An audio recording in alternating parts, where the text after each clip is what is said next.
Hey, this is Will from Green Records with a 2-minute tutorial. Today we're going to look at what it means for a bus send to be pre-fader or post-fader, and when each send type might be used. A channel signal can be sent to a bus from any number of places along its processing chain, effectively allowing one to choose which processing is included in that send. The two most common points to source a bus, and the most important to understand, are pre-fader and post-fader. The simple difference is, pre-fader sends will not be affected by the position of the fader, and post-fader sends will be affected by the position of the fader. You should use pre-fader sends when you want to set up a completely independent mix, meaning you will not want the changes to your channel faders to affect the sends to your mix bus. The most common example of this would be for sourcing monitors, where any pre-fader send would include all of the channel's processing, but the send level would be unaffected by the channel's fader position, allowing you to choose the exact levels that mix will be receiving, unaffected by any changes made to your main left-right mix levels. So when should you use post-fader sends? You should use post-fader sends when you do want your channel faders to affect the sends to your mix buses. For example, you may send a channel to a reverb bus where you would want the channel sends to be affected by your fader position.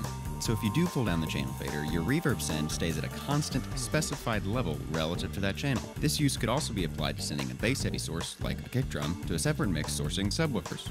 Another post-fader bus use is sending your left-right mix multiple places. For example, if you want your left-right mix to also go to a live stream, you could set up a mix bus to output to that location, set your channel sends as post-fader, and then set all the channel sends to that mix bus to 0, aka unity, effectively copying your mix to another location where your left-right mix faders affect two different mixes identically. This idea could also be applied to setting up submixes, where groups of channels, instead of being sent directly to the left-right bus, are sent post-fader at unity to a bus to be treated together, and then that bus is sent to the main left-right mix, allowing channel faders to still affect the left-right mix, but with an extra step of grouped processing via a post-fader bus. This has been a 2-minute tutorial with Green Records. I hope this info has helped you understand the difference between pre-fader and post-fader bus sends, and how to effectively choose which is appropriate for different situations.